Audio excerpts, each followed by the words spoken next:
نحمده ونصلي على رسوله الكريم اما بعد فاعوذ بالله من الشيطان الرجيم بسم الله الرحمن الرحيم قل اعوذ برب الناس ملك الناس اله الناس من شر الوسواس الخناس۔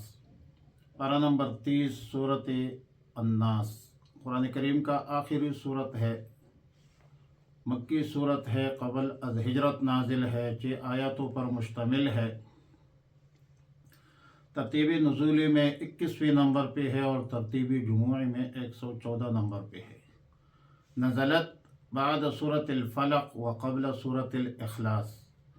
ربط اور مناسبت واضح ہے کہ سورۃ الفلق اور سورۃ الناس دونوں صورتوں میں بیان ہے تعوذ کا۔ وجہ تسمیہ اظہر ہے کہ آیت نمبر 1 میں فرمایا قل اعوذ برب الناس۔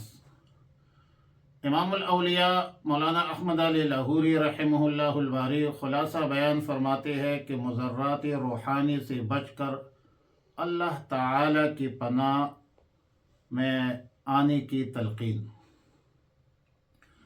دونوں قسم کے شیطانوں، جن اور انسان سے بچنے کے لیے رب الناس، ملک الناس، الہ الناس کی پناہ لینے کی تلقین۔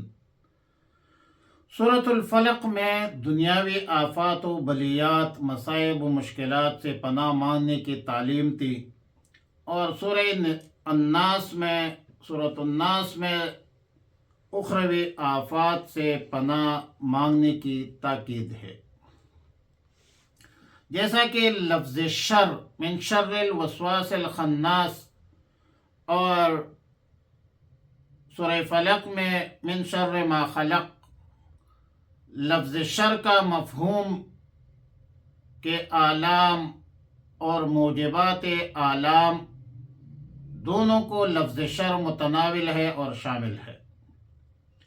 سورۃ الناس میں اس شر سے پناہ مانگنے کی ترغیب ہے جو تمام گناہوں کا سبب ہے، اور وہ ہے شیطانی وساوس، شیطانی اثرات، اور چونکہ آخرت کے حوالے سے یہ زیادہ اشد مضر ہے، اس لیے اس کی تاکید پر قرآن کریم ختم کیا گیا، آخری صورت ہے۔ فرمایا قل اعوذ برب الناس۔ رب کا معنی ہے پالنے والا اور ہر حال میں اصلاح کرنے والا۔ سورۃ الناس میں رب کی اضافت الناس کی طرف کی گئی ہے، جبکہ سورۃ الفلق میں رب کی اضافت فلق کی طرف کی گئی ہے۔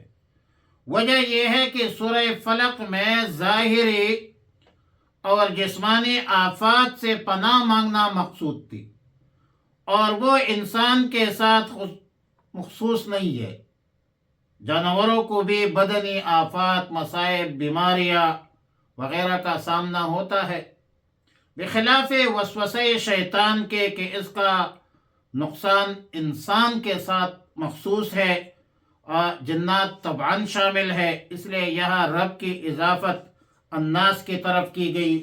قذافی تفسیر مظہری بحوالہ تفسیر بیضاوی، قاضی بیضاوی رحمہ اللہ الباری۔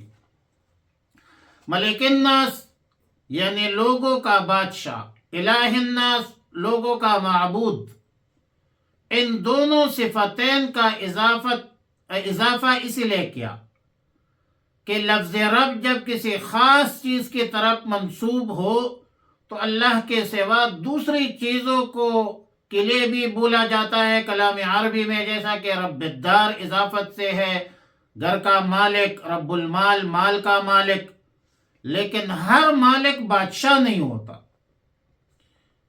ہر مالک بادشاہ نہیں ہوتا، اس لیے ملک کا اضافہ کر کے کہ وہ رب جو مالک بھی ہے اور ملک بادشاہ بھی ہے، پھر ہر بادشاہ معبود نہیں ہوتا، اس لیے تیسرے مرتبہ الہ الناس فرمایا۔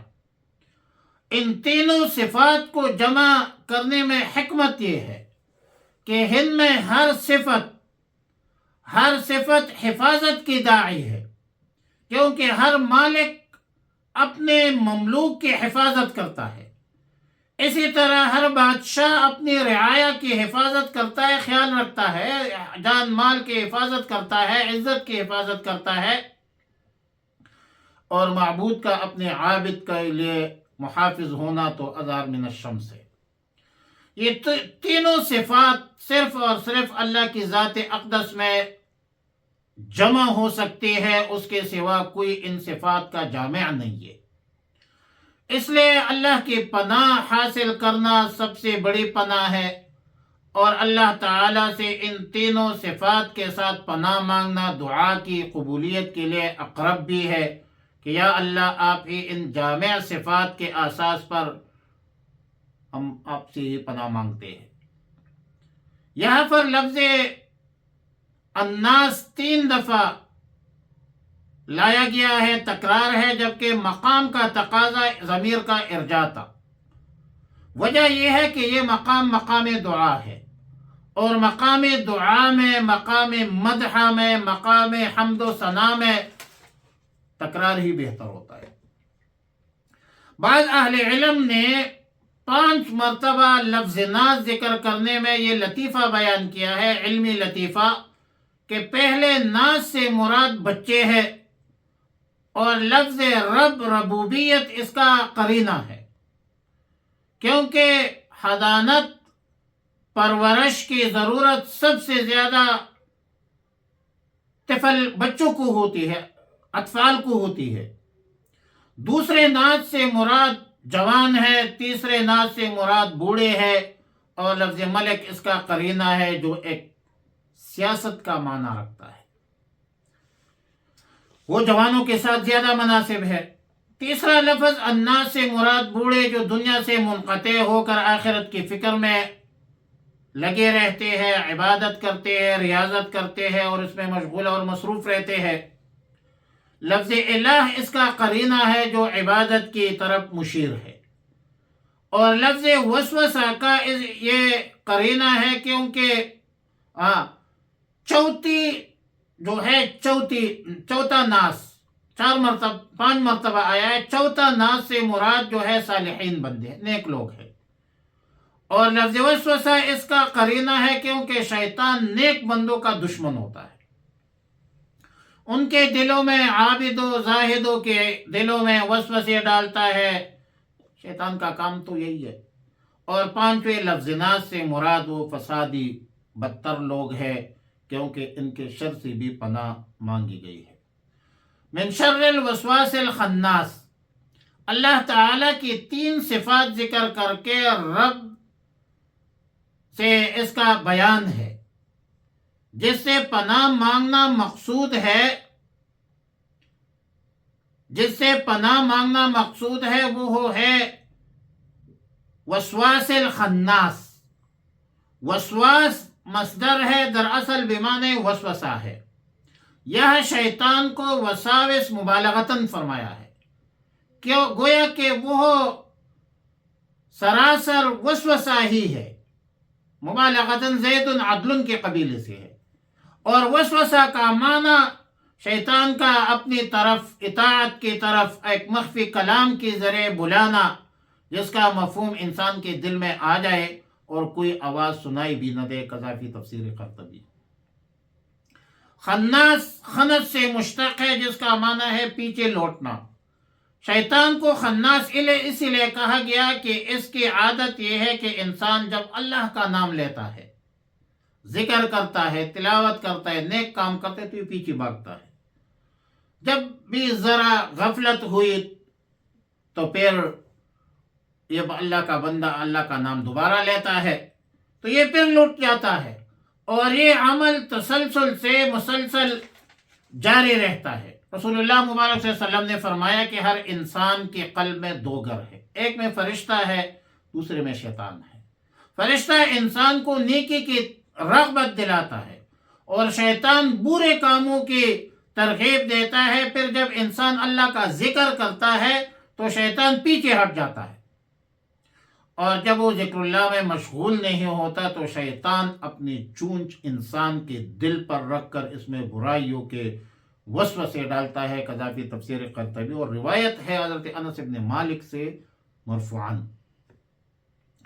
من الجنت والناس، یہ بیان ہے وساوس کا، یعنی وسوسہ ڈالنے والے جنات میں سے بھی ہوتے ہیں اور انسانوں میں سے بھی ہوتے ہیں۔ اللہ تعالیٰ نے اپنے رسول رحمت للعالمین کو اس کی تلقین فرمائی کہ اللہ سے پناہ مانگے جنات شیاطین کے شر سے بھی اور انسانی شیاطین کے شر سے بھی۔ اب اگر یہ سوال ہو اور سوال کیا جائے کہ وسوسہ تو ظاہر ہے کہ یہ شیطان جناتی شیاطین کی طرف سے ہونا تو ظاہر ہے، جنات کی طرف سے، جنات شیاطین کی طرف سے وسوسے کا ہونا تو مسلم ہے کہ وہ مخفی طور پر انسان کے دل میں کوئی مخفی کلام ڈال دیتا ہے، مگر انسانی شیطان، یعنی انسان بھی ہے شیطان بھی ہے، وہ تو انسان کو سامنے ہوتا ہے۔ انسان کا وسوسے سے کیا تعلق ہے؟ وسوسہ تو الگ چیز ہے، وہ مخفی طریقے سے ہوتا ہے، انسان تو ظاہری طریقے پر سامنے آتا ہے۔ جواب یہ ہے کہ انسانی شیاطین بھی اکثر ایسی باتیں کسی کے سامنے نہیں کرتے جن سے اس کے دل میں کسی معاملے کے متعلق ایسی شکوک اور شبہات پیدا ہو جائے، وہ صراحت نہیں کرتے، وہ بھی مخفی طریقے سے جو ہے وہ یہ کام کرتے ہیں۔ حضرت شیخ الدین ابن عبد السلام نے اپنی ایک کتاب لکھی ہے الفوائد فی مشکلات القرآن، لکھتے ہیں کہ انسانی شیطان سے مراد خود اپنے نفس کا وسوسہ ہے، کیونکہ جس طرح شیطان برے کاموں کی طرف انسان کو رغبت دلاتا ہے، اسی طرح خود انسان کا اپنا نفس بھی برے کاموں کی طرف مائل کرتا ہے۔ وما ابرئ نفسی ان النفس لامارۃ بالسوء، اس لیے رسول اللہ مبارک صلی اللہ علیہ وسلم خود اپنے نفس کے شر سے بھی پناہ مانگنا سکھایا ہے۔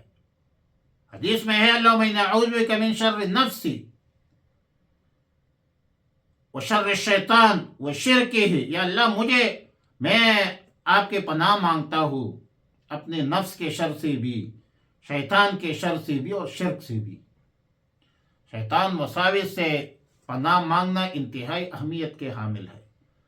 حافظ اماد الدین ابن کثیر فرماتے ہیں کہ اللہ تعالیٰ نے اس صورت میں انسان کو اس بات کی تلقین فرمائی ہے کہ اللہ کی یہ 3 صفات رب الناس، ملک الناس، الہ الناس ذکر کر کے اس سے شیطانی وساوس سے پناہ مانگنا چاہیے، ضروری ہے، کیونکہ ہر انسان کے ساتھ ایک قرین، ایک ساتھی، ایک شیطان جو ہے وہ لگا ہوا ہے، اور قدم و قدم شیطان یہ کوشش کرتا ہے کہ انسان کو تباہ کرے، برباد کرے، گناہوں کی طرف رغبت دلاتا ہے، طرح طرح سے بہلا کر پسلا کر گناہوں کی طرف لے جاتا ہے۔ جب شیطان کامیاب نہیں ہوتا تو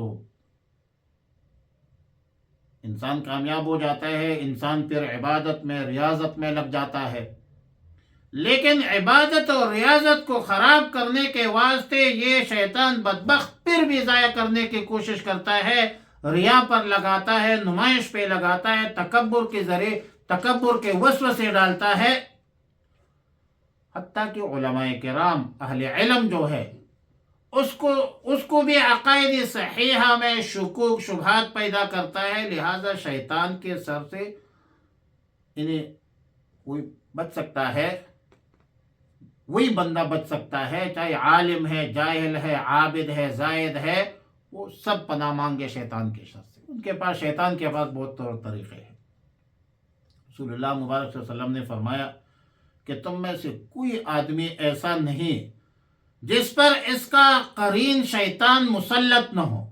صحابہ کرام نے عرض کیا کہ یا رسول اللہ صلی اللہ علیہ وسلم آپ کے ساتھ بھی قرین ہے؟ تو رسول اللہ مبارک صلی اللہ علیہ وسلم نے فرمایا ہاں، مگر اللہ تعالیٰ نے اس کے مقابلے میں میری اعانت فرمائی ہے اور اس شیطان کو ایسا کر دیا ہے کہ وہ مجھے خیر ہی کی بات کرتا ہے، خیر کے علاوہ کوئی شر کی بات نہیں کر سکتا۔ بخاری شریف میں، مسلم شریف میں ایک روایت ہے سیدنا انس بن مالک رضی اللہ تعالی عنہ سے کہ ایک مرتبہ رسول اللہ مبارک صلی اللہ علیہ وسلم مسجد میں معتکف تھے. ایک رات ام المؤمنین سیدہ صفیہ رضی اللہ تعالی عنہا رسول اللہ مبارک صلی اللہ علیہ وسلم کی زیارت کے لیے مسجد میں تشریف لائی. واپسی کے وقت رسول اللہ مبارک صلی اللہ علیہ وسلم ان کے ساتھ ہوئی اور گلی میں دو انصاری صحابی جو تھے وہ سامنے آ گئے. رسول اللہ مبارک صلی اللہ علیہ وسلم نے آواز دے کر فرمایا کہ ٹھہرو، میرے ساتھ صفیہ بنت حی رضی اللہ تعالیٰ عنہ. ان دونوں انصاری صحابہ نے کمال ادب سے عرض کیا، سبحان اللہ یا رسول اللہ صلی اللہ علیہ وسلم، کیا آپ نے ہمارے حوالے سے یہ خیال کیا؟ تو رسول اللہ مبارک صلی اللہ علیہ وسلم نے فرمایا کہ بے شک، کیونکہ شیطان انسان کے خون کے ساتھ اس کے رگ میں اثر انداز ہوتا ہے. مجھے یہ خطرہ ہوا کہ کہیں شیطان تمہارے دلوں میں کوئی وسوسہ، کوئی بدگمانی پیدا نہ کر دے، اس لیے میں نے بتلایا کہ میرے ساتھ کوئی غیر عورت نہیں ہے، میرے بیوی ہے. حدیث شریف سے یہ بھی معلوم ہوا کہ جیسا کہ خود برے کاموں سے بچنا انسان کے لیے ضروری ہے، اس طرح مسلمانوں کو بھی اپنے بارے میں بدگمانی کا موقع نہ دینا، یہ بھی موقع نہیں دینا چاہیے کہ لوگ آپ کے خلاف بدگمانی کریں. ایسے مواقع سے بچنا چاہیے. اور اتقوا من مواضع التہم، لوگوں کے دلوں میں بدگمانی پیدا ہو، ایسے ماحول سے بچنا چاہیے. اور کوئی ایسا موقع آ جائے تو بات واضح کر کے تہمت کے مواقع کو ختم کر دینا چاہیے.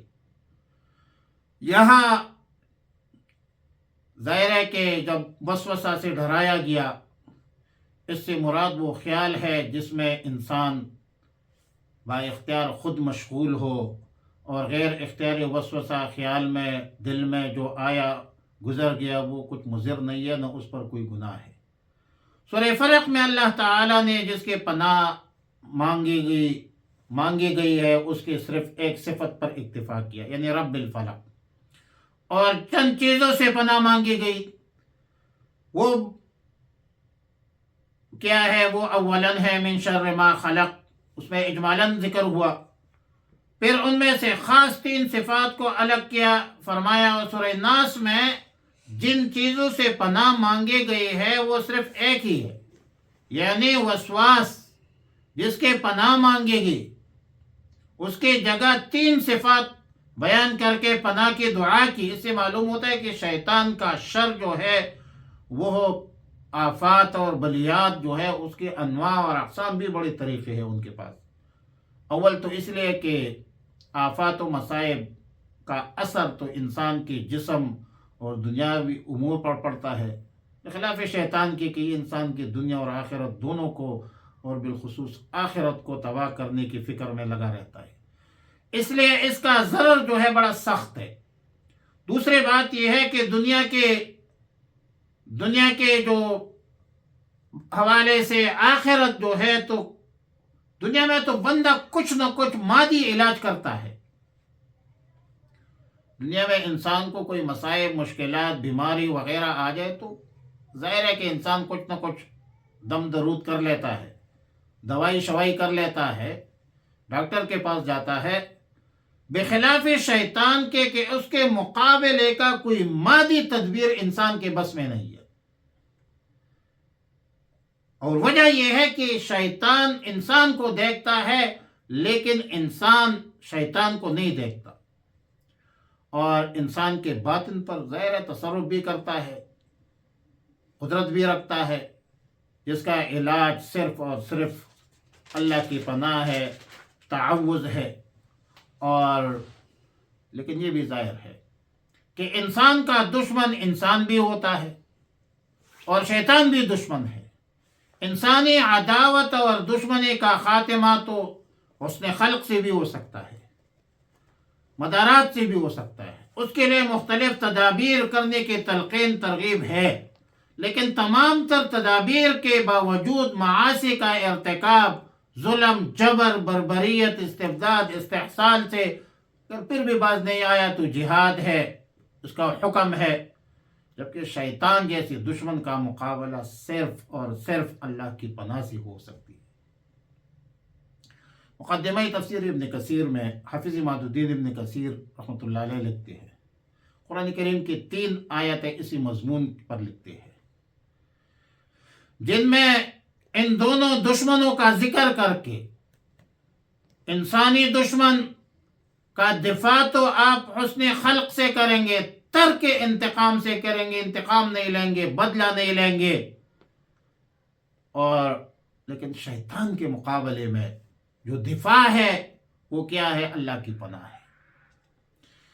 اور الحافظ ماجد الدین ابن کثیر نے ایک آیت سورہ اعراف کی ذکر کی ہے، خذ العفو وأمر بالعرف وأعرض عن الجاہلین۔ انسانی دشمن کے مقابلے کی تدبیر کا ذکر ہے، جس کا حاصل یہ ہے کہ عفو ہے، درگزر ہے، نیک کاموں کی تلقین ہے، برائی سے چشم پوشی ہے۔ پھر آگے اسی آیت میں فرمائے وَإِمَّا يَنزَغَنَّكَ مِنَ الشَّيْطَانِ نَزْغٌ فَاسْتَعِذْ بِاللَّهِ مِنَ الشَّيْطَانِ الرَّجِيمِ۔ شیطان دشمن کے مقابلے میں استعاذہ کا ذکر ہے۔ پھر سورہ مومنون میں اولاً انسانی دشمن کا علاج فرمایا کہ ادفع باللتی ہی احسن، یعنی برائی کو بھلائی کے ذریعے دفع کرو۔ پھر شیطان دشمن کے مقابلے میں فرمائے وقل رب اعوذ بک من همزات الشیاطین واعوذ بک رب ان یحضرون، یعنی اے میرے رب میں پناہ مانگتا ہوں شیطان کی چیڑ سے اور اس سے کہ وہ شیطان میرے پاس حاضر ہو جائے، آ جائے۔ اب تیسری آیت میں سورہ حمیم سجدہ کی آیت ہے، جس میں اولاً انسانی دشمن کی مدافعت کے لیے ارشاد فرمایا کہ ادفع باللتی ہی احسن فاذا الذی بینک وبینہ عداوۃ کأنہ ولی حمیم، یعنی تم برائی کو بھلائی کی ذریعے دفع کرو، اگر ایسا کر لوں گے تو مشاہدہ ہوگا کہ تمہارا دشمن تمہارا مخلص دوست بن جائے گا۔ اور اسی آیت میں دوسرا جز ہے دشمن شیطان کے مقابلے میں فرمایا کہ وَإِمَّا يَنزَغَنَّكَ مِنَ الشَّيْطَانِ نَزْغٌ فَاسْتَعِذْ بِاللَّهِ إِنَّهُ هُوَ السَّمِيعُ الْعَلِيمُ۔ تو یہ تقریباً وہی الفاظ ہے جو سورہ اعراف میں ہے کہ شیطان کے مقابلے میں ارشاد فرمائے، جس کا حاصل یہ کہ شیطان کا مقابلہ ما سوائے استعاذہ کہ آپ کے پاس کوئی اور راستہ نہیں ہے۔ فرمایا قل اعوذ برب الناس، کہہ دیجئے میں پناہ مانگتا ہوں برب الناس،